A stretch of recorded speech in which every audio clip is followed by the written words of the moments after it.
It's 3:10 and I'm just having breakfast. But there's a reason for that. I had what was possibly the worst night's sleep last night. But it's my own fault. I had food quite late and then I fell asleep on the sofa and then woke up at about 3 o'clock. I just couldn't even bring myself to get off the sofa and walk upstairs. So I stayed there till about 4:30, then went upstairs, then couldn't sleep. So I came back downstairs and fell asleep on the sofa again.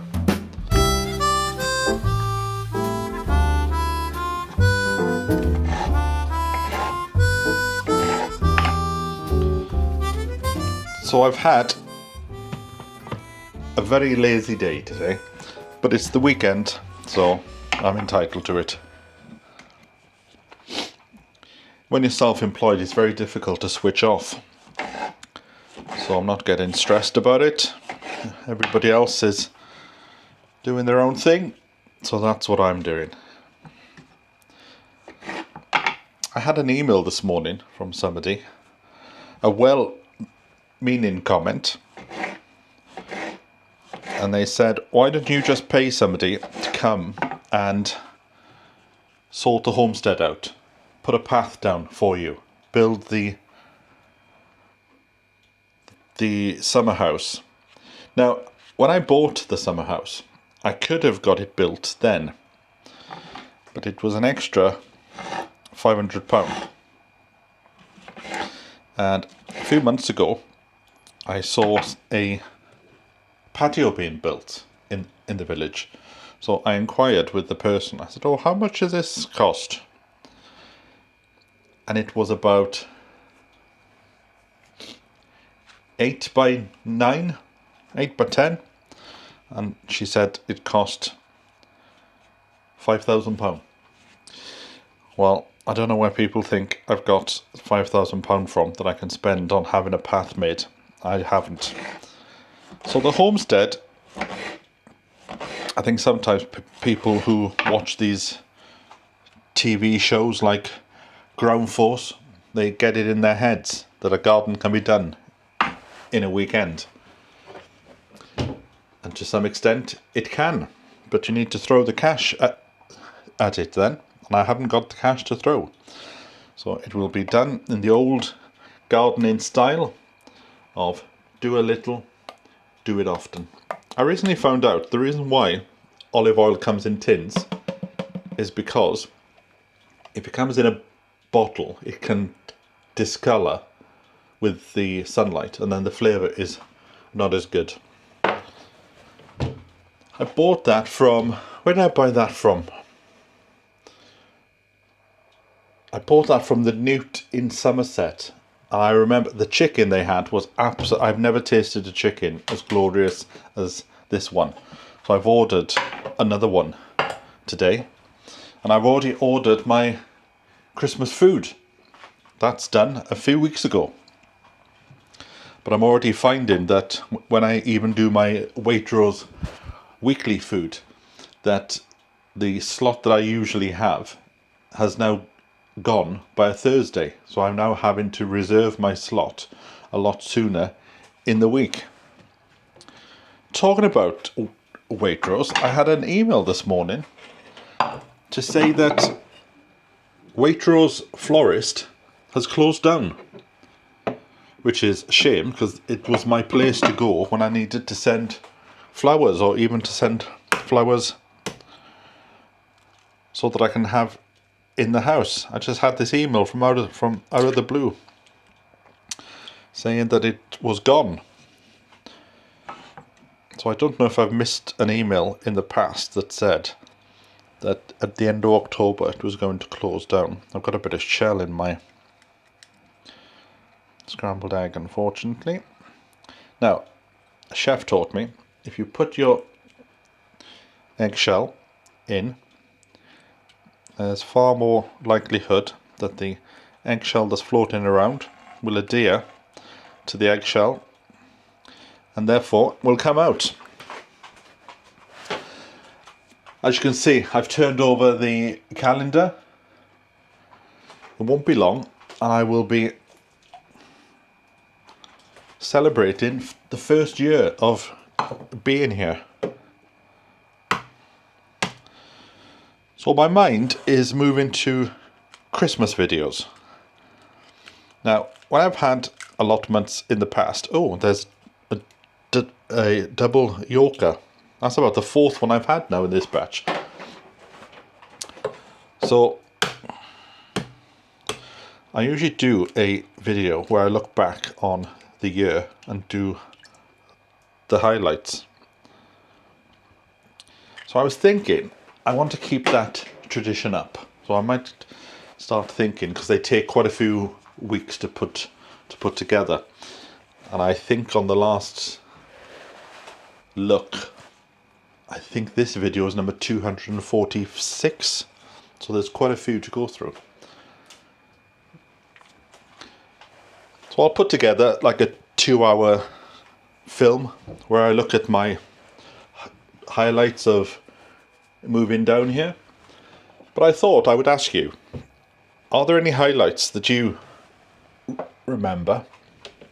And then maybe I can include them in the video.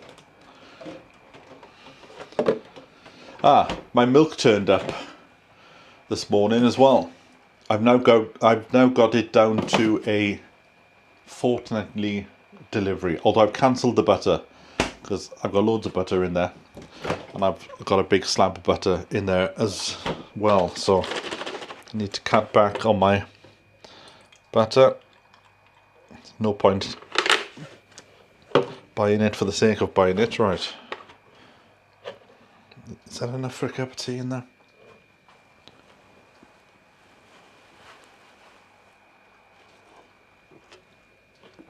These are very good to keep if you want to keep your liquid feeding, your seaweed feed and your comfrey feed in the garden. But I'll talk about that when the time comes. Right, what else I've missed something out. Butter. Talking about butter, and then I forget it. Yeah, so what I will do today, in order to catch up my sleep, I'll be in bed by 10 o'clock. And I will have my breakfast now, and then I will have my dinner no later than 7. That's the new regime I'm thinking about bringing in. 7 o'clock, no more food after that time. Right, I'm going to make my breakfast. And there's something I wanted to show you outside, because I was looking out through the window this morning and there's been a development in the back garden. A neighbour dropped in some quince from their quince tree.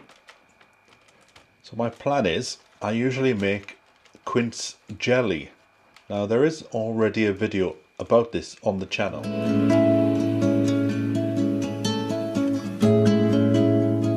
So I'm going to start by chopping up 1.5 kilograms of quince, and the smell coming off this is beautiful.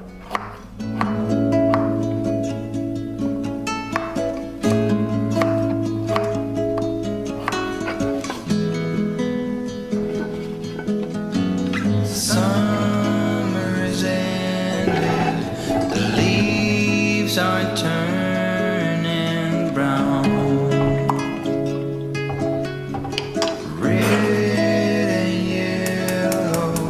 Soon they'll be falling down. Now, I'm not ready, not just yet. I'm not ready for autumn. Autumn comes too soon.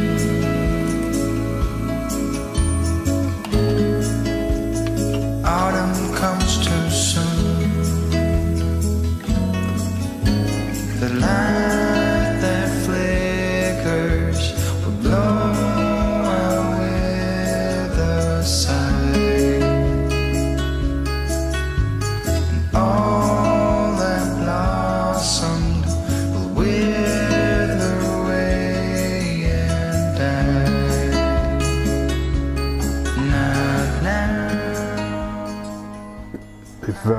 careful.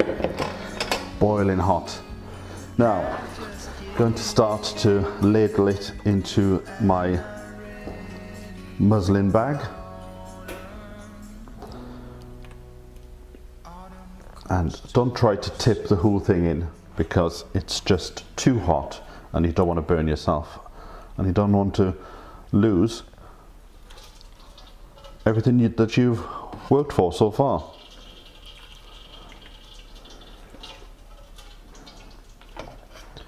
I'm going to put all this into the bag and just leave it there for a few hours until everything drains out and is in the bowl below.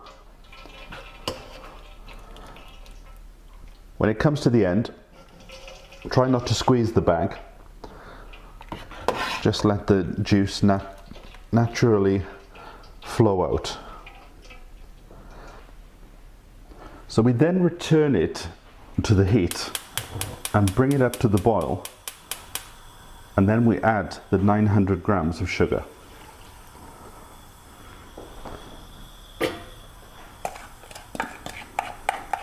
And as it boils, we need to stir it so that the sugar dissolves. And into the pan, I'm also going to put a thermometer, because we want it to get up to 105 degrees.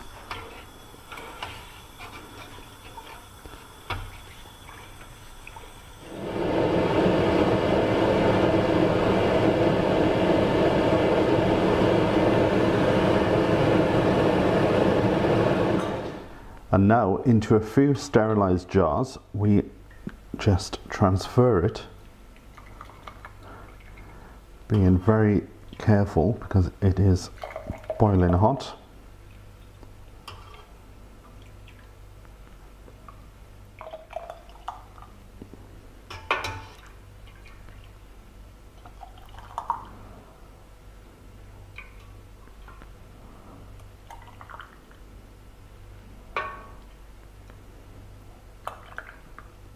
So I'm just putting the lids on top, just to sit on top. I'm not going to screw them down until the whole thing has cooled down.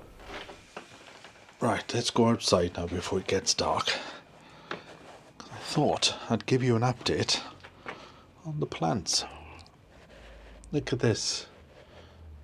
Anemone is looking beautiful. Now, when I look at these, there are no flowers on the violas that I potted up.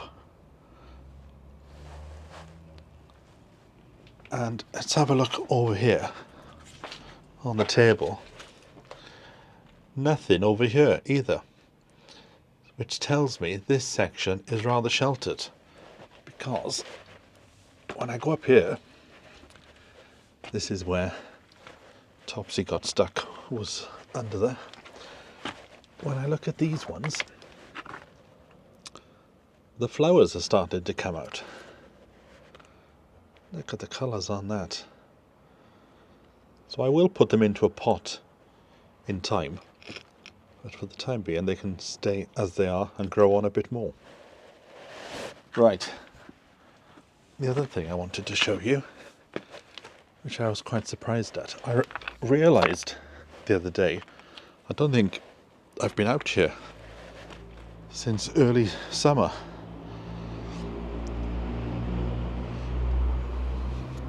The cats like to come up to this section and hide amongst the foliage. This one's now coming to an end. But what I was shocked by... Oh, just before I say that, I need to spend some time to come out and just tie in some of the plants. The clematis there, that needs to be tied in, along with the rose at the back there. Unfortunately, slugs and snails have got my hollyhocks, so that hasn't come to any good. The verbena's looking great, but this is what I wanted to show you. Very unexpected. I have... Oh, hold on. Let me get a bit closer. I've got some raspberries. So we'll try these. Planted these in the spring when I first came here. Is that one done? Yeah, just about. There's another one under there, I think. So there's quite a few. And obviously that will have to get tied back as well. The fuchsia has established itself. So has the aubrietia. I've got one there and one further down in this bed. So I need to come and weed this. But all here is where the spring bulbs are.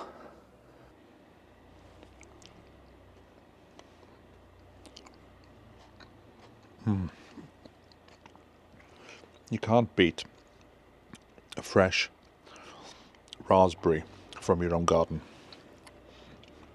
We just take that bag off. Don't particularly want to eat that today. Wonderful. Now, oh, got a few snapdragons are still there. Now, I don't want to spend any money on plants. So what I'm thinking is, any spare down the greenhouse, when that starts to get into production, I will bring up and put it here. But I might buy one or two shrubs, something that will grow rather big, so the cats can come and hide, because they don't like being exposed. They like being out here, but they like hiding amongst the nooks and the crannies. So that's why I haven't stayed on top of the weeding on purpose, to make it a bit more of a wilderness for them. A lot of people have said over the months, why don't I put a shed down here? It looks a lot bigger on camera than it is in real life. I pulled out the tape measure and it is just under 2 feet. That's from the wall to this section. So I'm looking for some, well, I was looking for clay pots, like a clay trough, to put in front of the window so I can be indoors and I can look out. But I'm thinking maybe tin. So when all my stuff from London comes down in a few days, I think I might have something in the van that I can use here. This has been very good. Look out of the window of a morning and see what the temperature. Today it's 12 degrees. So when that aubrietia starts coming over the edge there, there's a very strong smell of herbs. I think it might be this one here. What is this one? Nemeta. That's not a herb, is it? That's a flower. Some herbs here. Rosemary and things. In fact, what I might do is, rather than buying flowers, a rosemary plant will get rather big in time. I could put that there. Can't remember if I've shown you this. This is my little seat and my table that I got sent by a viewer from my Amazon wishlist. And I thanked her at the time, but I thank you again. Haven't had much time to come out and sit though, but it's been very handy to use to put these violas out along with some heathers.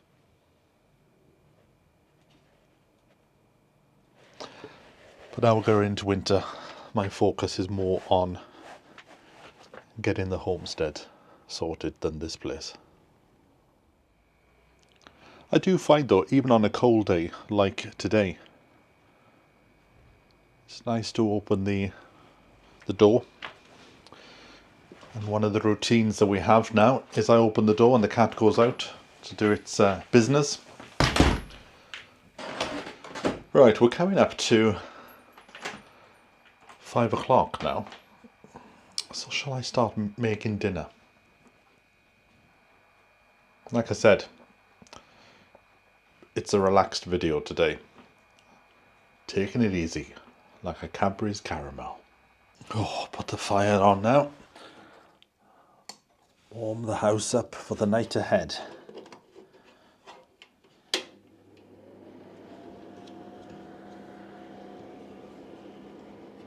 Oh, that's a nice blast. Nice blast of warm air up the gusset. I was looking back at a video at this time last year, and I was doing something called the Swedish death clean. It's sorting out your things and having a, like, it's not just throwing away things you don't want. It's having a, sort of thinking, right, somebody's going to clean the house after you've died, then what things would they keep? And one of the things I'm thinking about getting rid of is gardening books. I have a load of gardening books here, and I've been gardening for 35, possibly even 40 years. So what do I need all these old books for? The internet is good enough. There's one or two books that I will keep, like this Almanac of 2024, and I think I've already got the one for 25 as well. But these are quite good for getting the old folk stories and things. In fact, when this first came out, I can't remember now, 2018, 19, I actually helped fund the first issue that came out. It's a very good book. It gives you all the little folk stories and observations, meditations for each month of the year. So I will definitely keep that. But these gardening books, but the thing is, you start to talk yourself out of it then. I think, right, do I keep the Dr. Hessian books? Because I've had them ever since I started in gardening. So do I throw them out? And then I can see there's a book here that was given to me by my friend Joe Maiden, who has sadly died. So obviously I'll keep that book. But some of these other books that I've picked up from over the years, like, what's this one? The Allotment, month by month, I might get rid of that one. And when I say get rid, I mean give them to the local charity shop or even to the men in sheds. I might give them first dibs. But the thing is then, see, there's a book here now, and I can't throw this out. Jeff Hamilton, the person who I learned all my gardening from, and I was with Jeff the day that he sadly died. But do I keep this, or do I throw this out? See, it's not as easy. But if it was doing a death clean, then nobody would see the value in this, so it would just go out to the charity shop.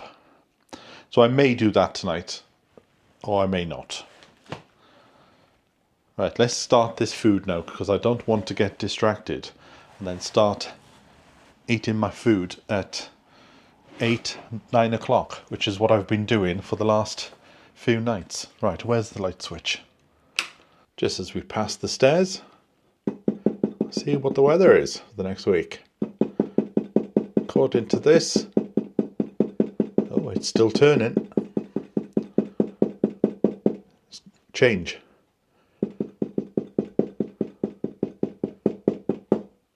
How many times are you supposed to tap it? If I tap it enough, it'll go into fair and the sun will come out. There you go. I think that's... No, it's still not stopping. There you go. Well, it's going to change anyway.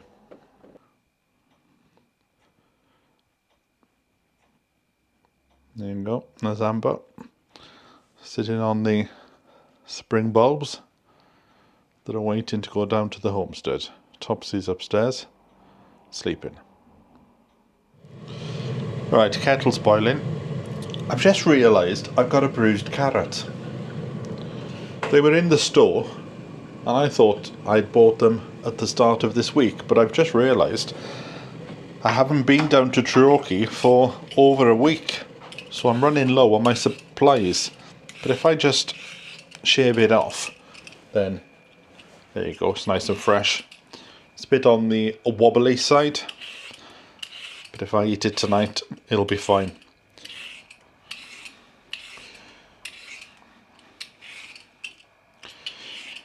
When I grew up in our house, we didn't have a set time for food. You just had food when you wanted it. Whereas in my cousin's house, they would always have food at 6 o'clock.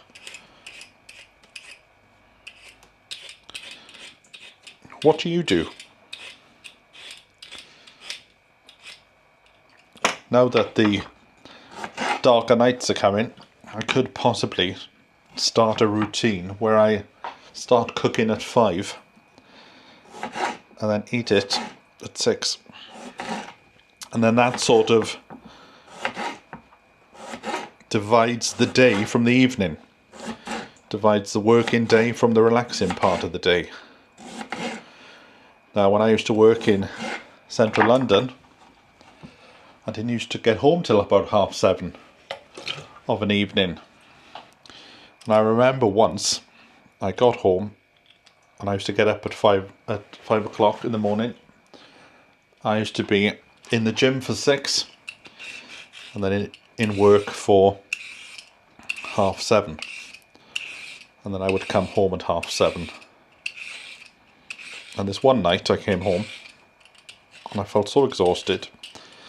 And then I realised the key to my room was on my desk.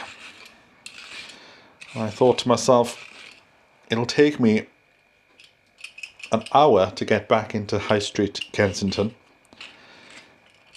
Then about 20 minutes to go and pick the key up. And then an hour to get home again. So I did contemplate going back into town and just getting a hotel room for the night. But I calculated it and it was cheaper to get out a locksmith. He arrived 20 minutes later and we changed the lock for the key. Then I managed to get in. And then from that point onwards I put a spare key hidden in the garden, in the front garden. Not to the house, but to my room. Because to get into the house, we didn't have a key. It was a keypad. You used to go do do do do do, which worked fine until the batteries failed one night, and then we couldn't get in. Right, so I've got my carrots in. I don't know what I'm going to cook tonight. It's just veg. We're now at the tail end of the food. I've got a delivery coming next week.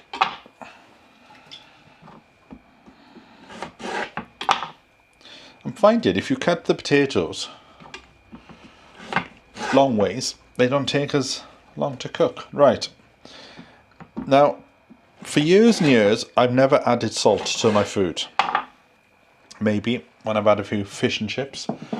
But I've started recently, but I literally just put the tiniest pinch in. Right, what else have I got that needs to get used up?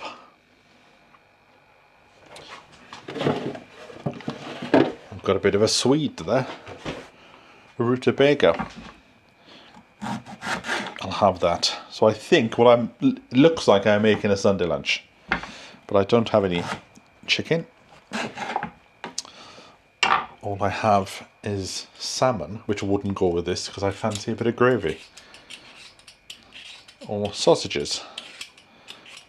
I got some of those Waitrose caramelized onion sausages. They'll be very good. Oh, now that's put into my head. Bangers and mash with some peas. It's been a long time since I've had mash. Is there time to change my mind? No. I've started, so I'll finish, as they say.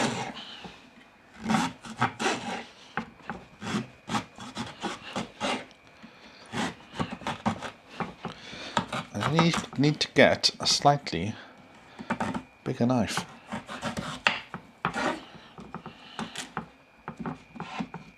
I've just remembered. There's been something I've been meaning to tell you for the past few weeks, but I keep on forgetting. You know that dryer that I bought that was a bit like a hot air balloon? Well, it's working really well. But as some of you said, unless you open the windows, then it's going to create a bit of condensation. So I looked on the old interwebs, and it was the Black Friday sales. I managed to buy a dehumidifier for only £40. It's not a big thing, it's about that big. So I switched that on, but the other day I switched it on without putting the hot air balloon on, and it dried the clothes wonderfully. So I've got two sort of bases. I'm making sure my clothes are extra dry. Right. Is there space for cabbage? I don't think there is. There's a bit of give in that. There's a bit of hardness, I mean, to the heart. So I think that'll do for another few days. So I'll put that to one side. Right, I will peel an onion because I fancy a bit of onion. Now, when I used to grow my own food on a full-time basis, one of the things I used to do was to go out and harvest elderberries. I would make an elderberry tincture. And I used to find that having a teaspoon of that every day was enough to stave off the winter colds. But I've looked and I can't find any on the interwebs. So I'm going to look over the next few weeks. Once the buildings are done, I'm going to look online for an elderflower tree. Now, obviously I won't be able to harvest from it for a few years. And in the pagan world, an elderflower tree, you would always plant it in the corner of your garden in order for it to give protection. So I will have to find some. In fact, it could go next door to the summer house. If you look on my website, and I'll put the link in the description below, if you look on the website, you will see there is a plan of how I want the homestead to be. And on there, it says on each side of the summer house is going to be 2 flower borders, a bit like Great Dixter, huge 6-foot beds. But I thought, as much as that would look nice, what I'm going to do is, the side nearest the door, nearest the entrance, I'm going to put a fruit garden.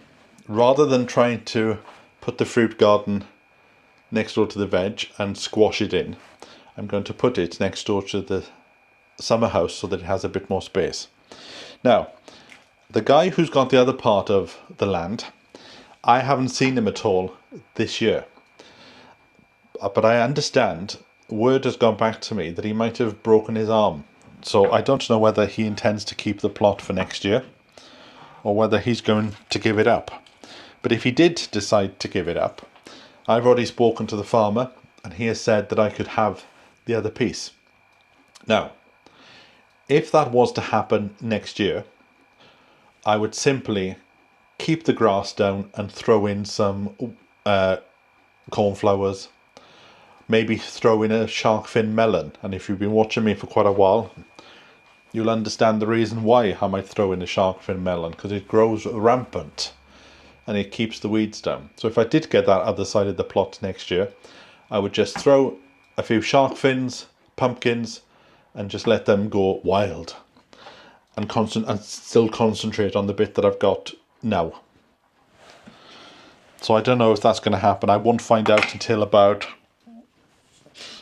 April, May, because that's when the rent is due. Right, let me grab a cup of tea and I'll catch up with you in a bit. Oh, I've run out of tea bags. I've only got decaffeinated tea. So I'm back on the old make your own tea thing. Tea strainer.